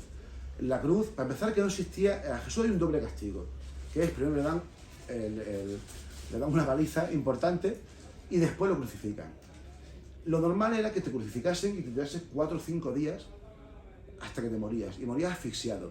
Todos habéis visto seguro en alguna representación de Jesús que hay un madero en los pies, en los que se apoya, ¿no? Ese madero se ponía para aumentar aún más el castigo, porque eso permitía que el reo, mientras estaba crucificado, pudiese apoyarse en los pies, levantarse un poco y aliviar la tensión aquí para poder respirar mejor. Pero llegaba un momento en que ya ni con eso ya morían asfixiados los crucificados. Hay una escena del Evangelio que aparece en Marcos y aparece en todos los demás, en la que a Jesús le quitan ese madero para que muera antes. Eso es absolutamente mentira, porque lo que se pretendía era que fuese un castigo brutal, durísimo y humillante, ¿vale? Entonces, ¿por qué mataron a Jesús así? Luego, si queréis, podemos hablar de por qué. ¿A qué castigos, o sea, qué delitos estaban condenados por la crucifixión? Porque esto es bastante polémico, ¿no? Pero toda la parafernalia que hay antes es falsa. Hay una cosa importante. ¿Por qué es falsa? Porque, de algún modo, cuando Jesús murió, sus discípulos entraron en shock. Es normal. Se acaban de cargar a Brian. Se acaban de cargar al líder de nuestra secta, al Mesías que venía a liberarnos. Lo han matado, y además lo han matado de una forma tremendamente humillante, en la cruz, desnudo.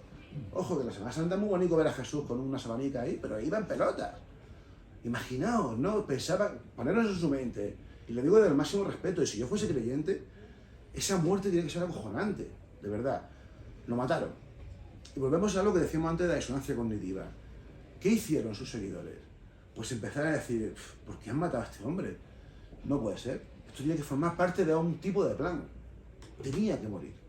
Y seguramente hay un plan divino por el que tenía que morir. Y además morir así de chungamente.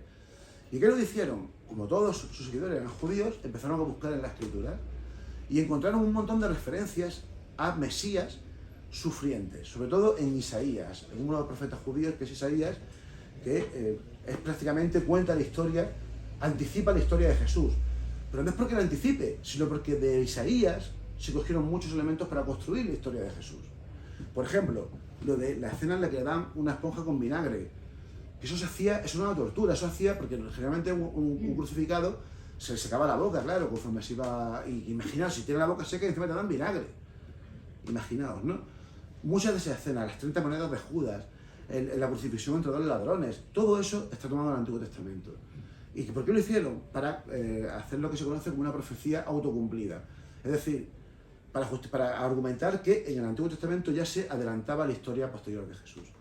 Eso es esencial, ¿no?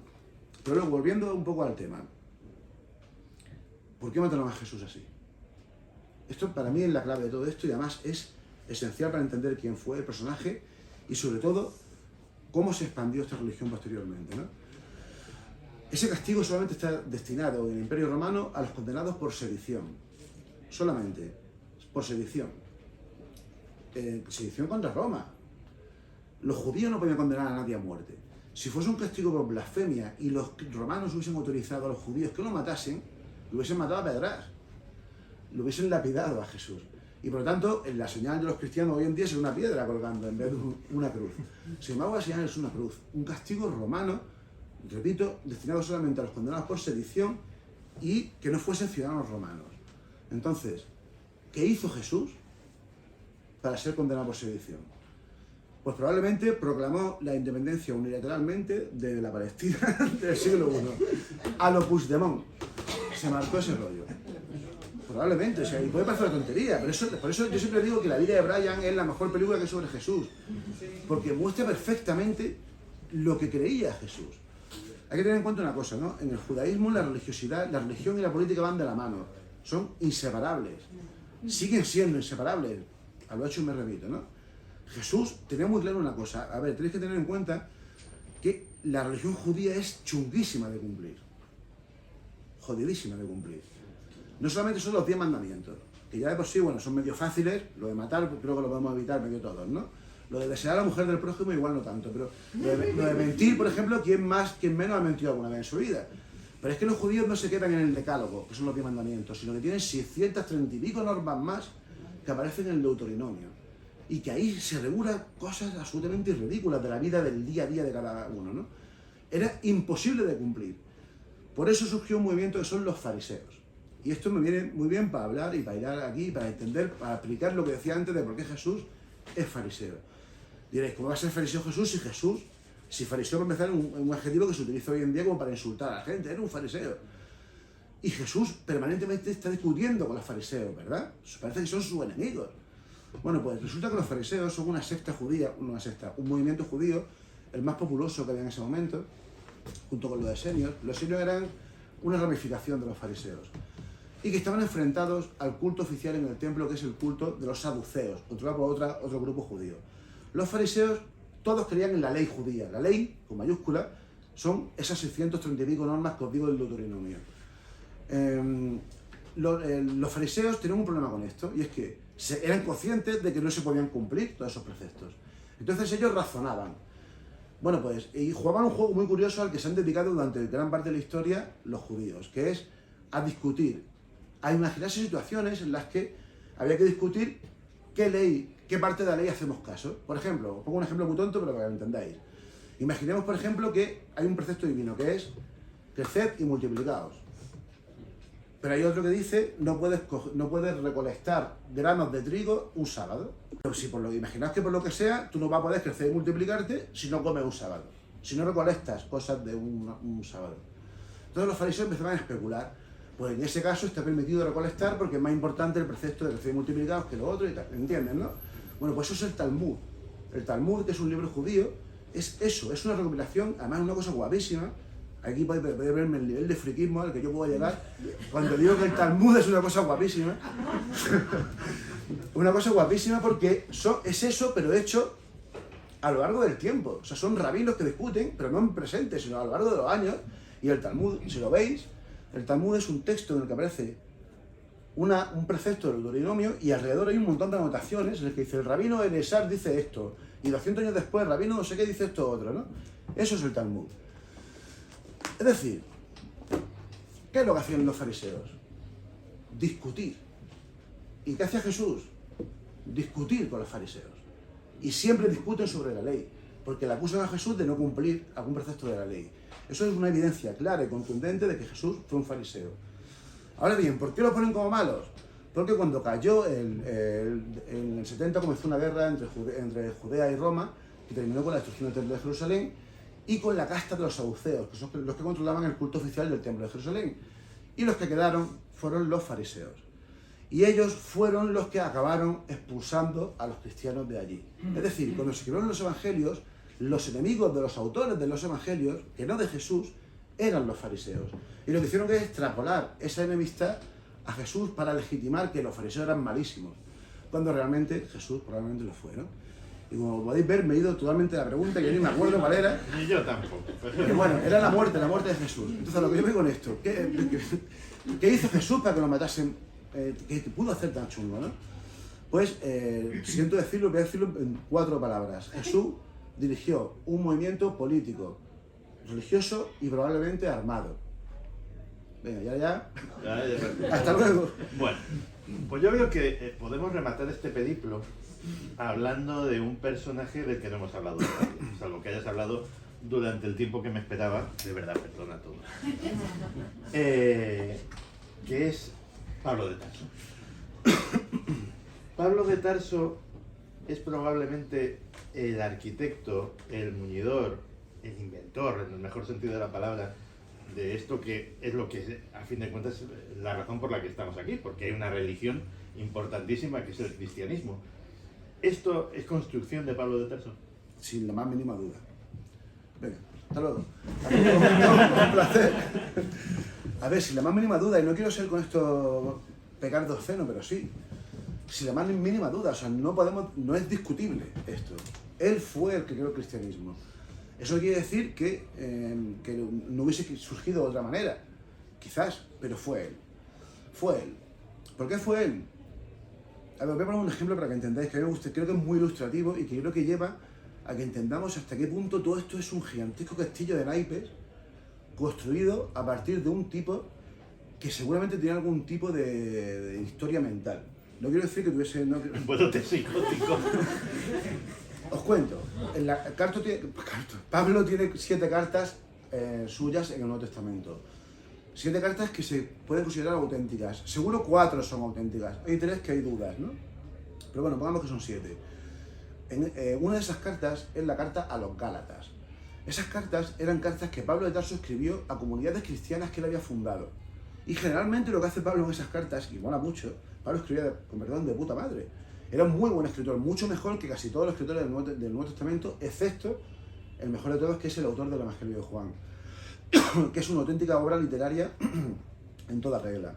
Pablo escribía súper bien y además lo hacía con mucha pasión, ¿no? esas cartas, como os digo, están destinadas a iglesias que él había fundado. Y casi siempre lo que hace es regañarles. Regañarles porque se habían desviado de alguna de las ideas que les había inculcado, o porque se habían dejado seducir por otros cristianismos. Y esto es muy curioso, ¿no? En la carta a los Gálatas, él está regañándoles, y hay un momento en el que dice, para legitimarse a sí mismo, y para decir, mi cristianismo es el bueno, hay un momento en el que dice, porque yo recibí una revelación personal de Dios y de Jesús, en las que me encomendaron una misión, convertir a los gentiles, es decir, convertir a los no judíos. Y justo después dice, no fue hasta 3 años después cuando yo bajé a Jerusalén y conocí a Juan, Pedro y a Jacobo, el hermano del Señor. ¿Qué está diciendo Pablo de Tarso aquí? Está diciendo que él no llegó al cristianismo, él no conocía a Jesús, está claro, además él mismo lo dice, o sea que no lo digo yo, pero es que además no llegó al cristianismo por los apóstoles ni por otros cristianos, sino porque tuvo una revelación personal. Esto es importantísimo. Y hasta 3 años después no fue a hablar con los Juan, Pedro y Jacobo, el hermano del Señor, a los que él define como las columnas de la iglesia. ¿Qué es lo que está diciendo Pablo aquí? Que su cristianismo es mejor que los otros, porque no procede, primero, porque no procede de la palabra del hombre, sino que procede de la palabra de Dios, y porque además es posterior, es la última revelación. Lo que está diciendo es muy grave, porque está diciendo que su cristianismo vale más que el de Juan y el de Pedro, que son los 2 principales apóstoles, pero vale más incluso que el de Jacobo, que es uno de los hermanos de Jesús. Fijaos lo que está diciendo Pablo de Tarso aquí, eso es brutal. Es más, en esa carta y en otras cartas de Pablo, Pablo habla de esa iglesia que se conoce como la iglesia de Jerusalén, la iglesia de los discípulos de Jesús que permanecieron en Jerusalén y de algún hermano suyo. Él le llama la iglesia de los circuncisos. Y esto es muy importante que lo entiendan. La iglesia de los circuncisos. ¿Por qué? Porque, y ese enfrentamiento se ve claramente en las cartas de Pablo, pero también en los Hechos de los Apóstoles, Pablo de Tarso defendía que el mensaje de Jesús era para toda la humanidad, no solamente para el pueblo judío. Pero Juan, Pedro, Jacobo y el resto de discípulos de Jesús defendían que para entrar en el movimiento de Jesús había que hacerse judío antes. Había, en el caso de los hombres, que circuncidarse. Y esto me da pie para hablar de una cosa que yo creo que es esencial para que lo entiendan también, y seguro que la hemos escuchado 20.000 veces en misa. No sé si irán mucho a misa, ¿no? Seguramente pues, como yo, las bodas y demás, ¿no? Pero en el momento de la Eucaristía hay una frase muy buena que dice, cuando Jesús instaura supuestamente la Eucaristía, que evidentemente esto también es mentira, esto se inventó Pablo de Tarso, luego si queréis lo hablamos o no, Jesús dijo, tomad y bebed todos de él, del cáliz, sangre de la alianza nueva y eterna que será derramada por vosotros. ¿Vale? Que seguro habéis escuchado esta movida alguna vez, ¿no? ¿Qué quiere decir Jesús con esto? Él está ofreciendo su sangre simbólicamente para que la beban, porque hay una nueva alianza. Eso, para empezar, en el mundo judío es una aberración. O sea, en el mundo judío beber sangre, aunque sea simbólicamente, es algo inimaginable. Por lo tanto, eso no lo pudo decir Jesús jamás, no tiene sentido, ¿no? Pero lo que estaba diciendo es muy curioso, fijaos. Como he dicho antes, los judíos son una gran familia que comenzó con Abraham. Abraham tuvo un hijo que es Jacob. Abraham llegó a un pacto con Dios. El pacto se hizo sobre la sangre de la circuncisión. Es así, además lo pueden leer en el Antiguo Testamento. Jesús lo que estaba diciendo, según el rito de la Eucaristía, es sangre de la alianza nueva y eterna. Es decir, según ese rito, Jesús está estableciendo un nuevo pacto que no se fundamenta en la sangre del prepucio, sino en su sangre, en la sangre que Él va a verter, porque va a morir por nosotros en la cruz. ¿Entienden el significado de esa historia? Eso no pudo decirlo Jesús, porque Jesús no sabía que iba a morir en la cruz, evidentemente, sino porque el que hizo eso es Pablo de Tarso. Pablo de Tarso, de hecho, hay una cosa que lo he dicho, las cartas de Pablo son los documentos cristianos más antiguos que existen, más antiguos que los evangelios.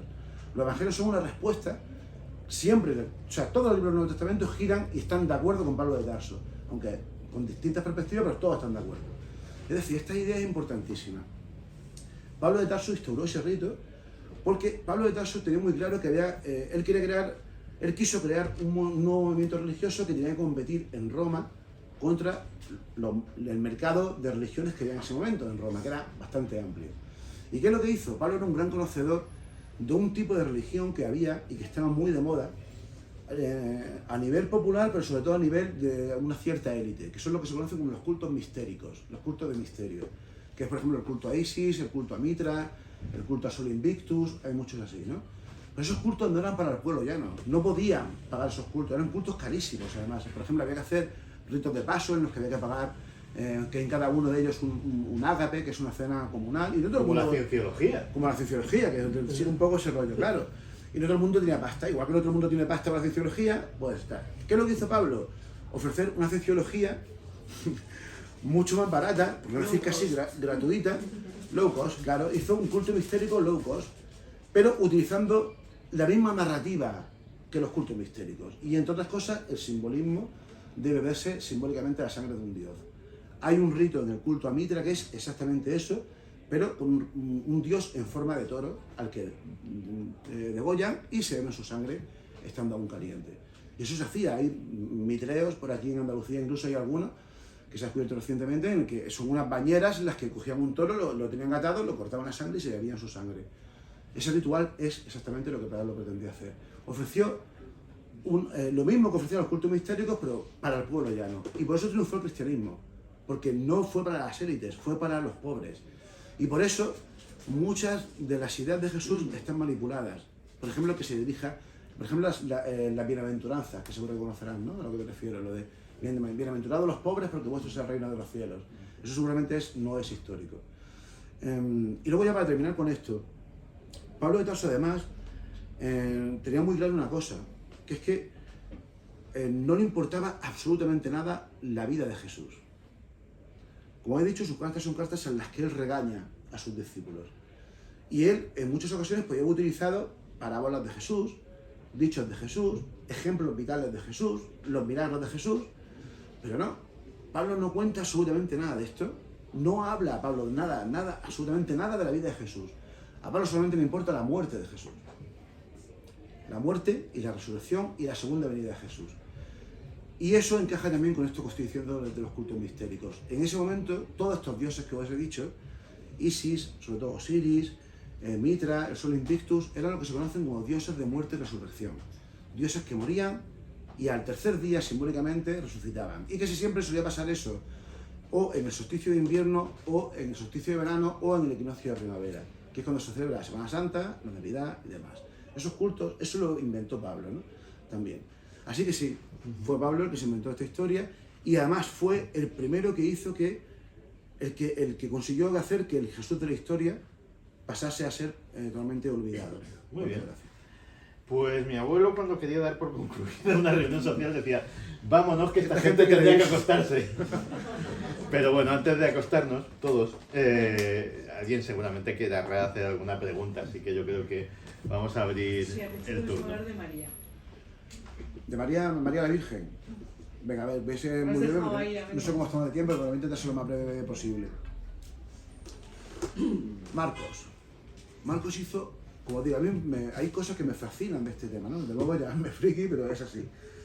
Marcos, cuando se refiere a Jesús, no se refiere como hubiese sido normal.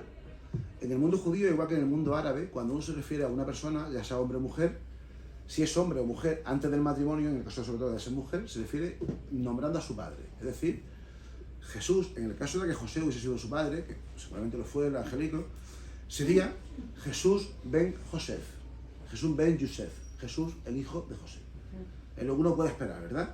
Bueno, pues en ningún libro del Nuevo Testamento se le menciona así. Ni siquiera en Marcos.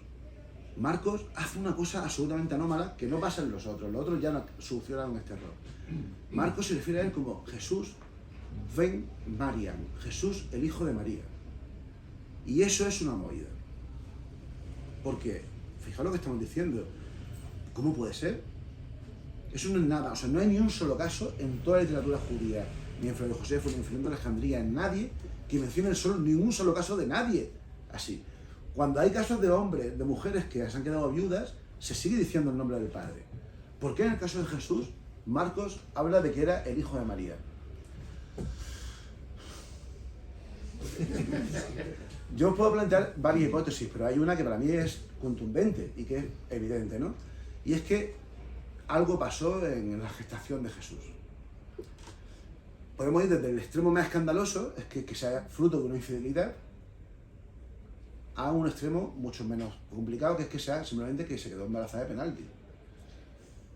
Que eso puede parecer una tontería, pero eso es motivo suficiente para que ya no se pudiese casar con José y que además fuese repudiada incluso por su marido, el casarse de penalti. Es una aberración en el mundo judío.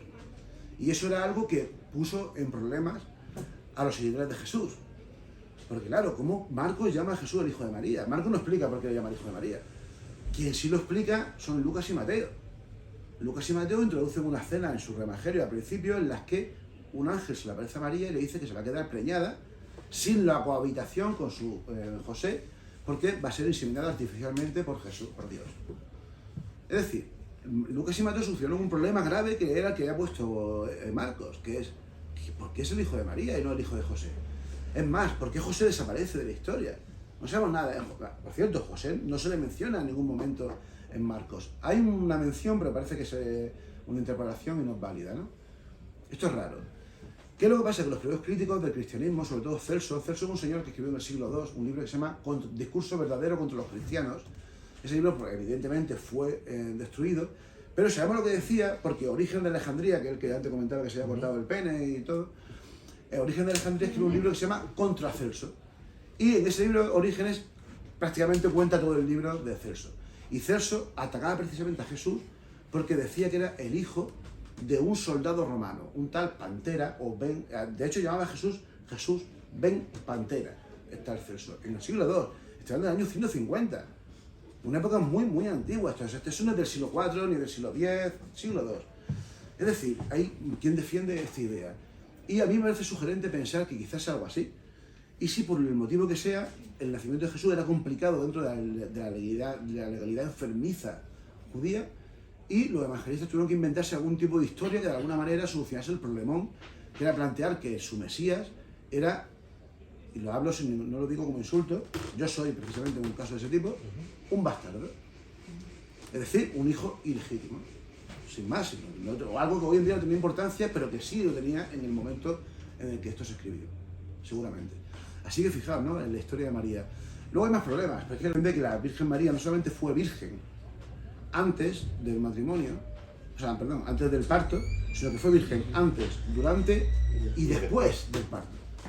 Pero, ¿recordáis lo que decía Pablo de que había un hermano del Señor? ¿Dónde ha salido este tío? Pero es que hay más. Es que en Marcos habla sin ningún problema de que tenía 4 hermanos. Uno de ellos se llama precisamente Jacob. 4 hermanos y 2 hermanas. ¿Dónde sale toda esta gente, no? La Iglesia Católica, que siempre, en este caso es... no sé si hay alguien que sea católico, lo siento, pero aquí pecaron de muy poca vergüenza la Iglesia Católica, y sobre todo un señor, San Agustín de Hipona, que era otro fanático religioso, se sacó de la manga una teoría que es rocambolesca, ¿no? Y es que resulta, a ver, es verdad que en el mundo judío existe una misma palabra para hablar de primos y de hermanos, que es an, se llama igual en hebreo y en arameo. Y que en el sistema de parentesco judío, los primos y los hermanos están a la misma altura. Pero es que también para nosotros tenemos la palabra primo-hermano. Es decir, nosotros le damos mucha importancia a los primos en nuestro sistema de parentesco, pero que le dan, por ejemplo, los anglosajones, en los que acá salen primos de la gente en las películas. Pues ya está. Sin embargo, ¿qué es lo que hizo? Vamos ya, venga, termino en 5 minutos. Venga. Claro. Total, ¿qué es lo que hizo este hombre? Dijo, pues nada, esos hermanos no son hermanos de Jesús, sino que son primos. Y ya está.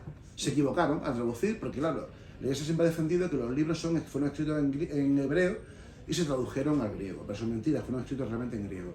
Es decir, Marcos simplemente dijo que tenía hermanos porque era normal tener hermanos, porque Marcos no dice nada de esto. ¿Y qué es lo que probablemente se puede plantear aquí? Pues que seguramente María tuvo a Jesús antes del nacimiento con José. Fue de penalti. Y que luego tuvo más hermanos. Y ya dentro del matrimonio y sin ningún problema. Pero eso era Vox Populi en tiempos de Jesús y eso fue criticado por sus enemigos, posiblemente. Dime. Se podría decir muchas cosas, pero como no hay tiempo, además nos están viendo solo una. Has dicho al principio que las únicas fuentes sobre Jesús son las de sus propios seguidores. Ah, bueno, a ver, sí. A ver, hay historiadores romanos contemporáneos que hablan de Jesús. No. Y hablan, hombre, no. Dime uno. Por ejemplo, Flavio José. Flavio José no es romano.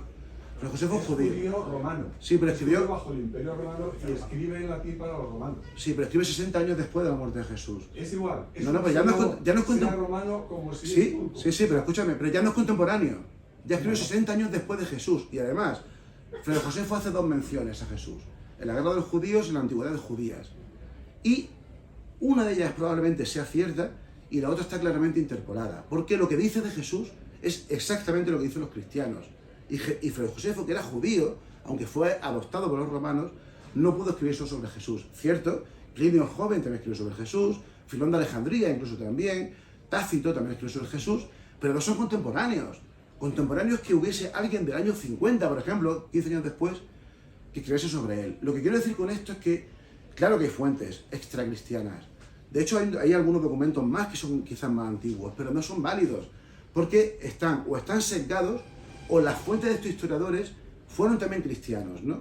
Por ejemplo, Plinio el joven, que hace una mención muy interesante sobre Jesús, la hace en una época en la que ya se extendió el cristianismo y él le pregunta a su emperador qué tiene que hacer, porque en ese momento él tiene el control de la zona de Turquía, qué tiene que hacer para frenar a los cristianos. Y en ese momento él habla sobre quién creían los cristianos que era Jesús, ¿no? Es decir, no existen fuentes contemporáneas, pero además ni siquiera de 20, 30, 40 años después. Ojo, es lo normal. O sea, no existen fuentes de casi nadie contemporáneas en la historia. Pero os aseguro como historiadores, si nos ponemos exquisitos con esto, no podemos demostrar asistencia a prácticamente nadie. No podemos esperar a encontrar una partida de nacimiento de Jesús. Joder, claro. No existían esos datos. Era contemporáneo, acabo de ver que es del año 37. ¿Quién? Flavio Josefo. Nació en el 37. Sí, nació en el 37. Claro, pero escribió la guerra del judío en el 95, ¿entiendes? Ese es el problema. Que no tenemos fuentes auténticas y buenas. Y probablemente además fue interpolado Flavio Josefo. Ojalá hubiese alguna fuente, alguien que dijese, pues mira, pues... Y respecto al Hijo de Dios, Jesucristo habla de sí mismo siempre diciendo Hijo del Hombre. Claro. Son nosotros los que dicen Hijo de Dios. Exacto. Excepto en Juan, que es el que tú has dicho que no dice que es Hijo de Dios. Exacto. Ahí sí lo dice. Es que además lo que dice... Pero en ningún momento de nosotros... Claro, no lo dice, claro, evidentemente. Es que él seguramente no pensaba que era eso, él pensaba que era el Mesías. Y él pensaba que como mucho sería un hijo adoptivo de Dios. Lo dijo del hombre muy interesante porque procede de un libro que es el libro de Daniel, que es un libro apocalíptico de la segunda mitad del siglo I a.C., antes de Jesús, y en la época de Jesús había en circulación como 40 apocalipsis distintos judíos.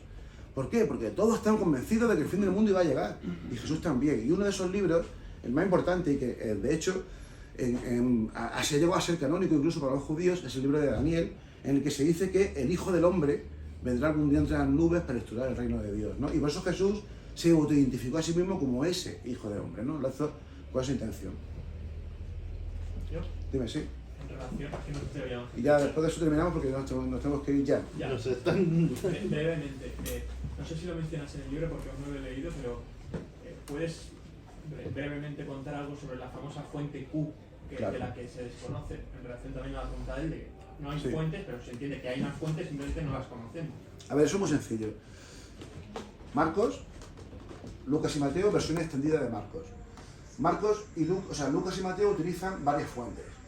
Una es Marcos, luego cada uno tiene sus propias fuentes, luego está la propia imaginación de cada uno, que también entra en juego, pero luego hay un montón de dichos y de hechos, sobre todo de dichos y parábolas de Jesús, que aparecen en los dos, que no aparecen en Marcos, pero que aparecen en estos dos exactamente iguales, con matices, pero prácticamente iguales.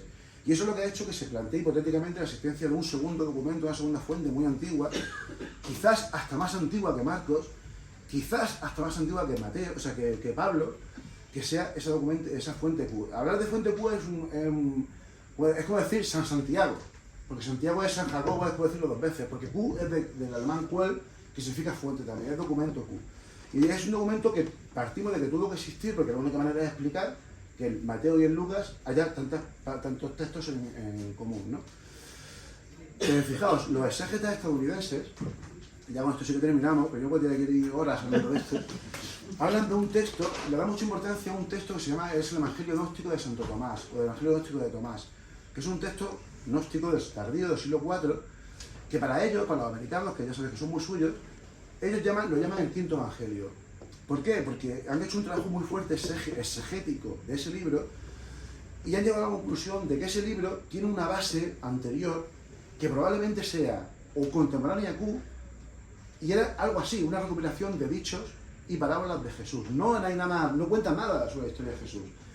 Y eso es muy curioso, porque curiosamente ese texto no se conocía hasta que se encontró en 1942 en Naqamadi, en Egipto, salió esto y se comprobaron que muchos de los dichos, una vez que se limpian de la manipulación gnóstica, son muy parecidos a los que aparecen en la fuente Q. Lo que da que pensar que probablemente Q y el Evangelio gnóstico de Tomás proceden de un texto aún más antiguo, que probablemente fue el primer libro cristiano, una recopilación de dichos y hechos de dichos de Jesús, que pudo ser incluso del año 35-40, unos pocos años después de su muerte, ¿no? Lo cual sería alucinante, pero Pablo no habla de nada de eso. Pablo no conoce ese libro, y si lo conoce no lo dice, y eso ya es bastante extraño, ¿no? En fin, y así que nos vamos. Muchas gracias, de verdad, ha sido un placer.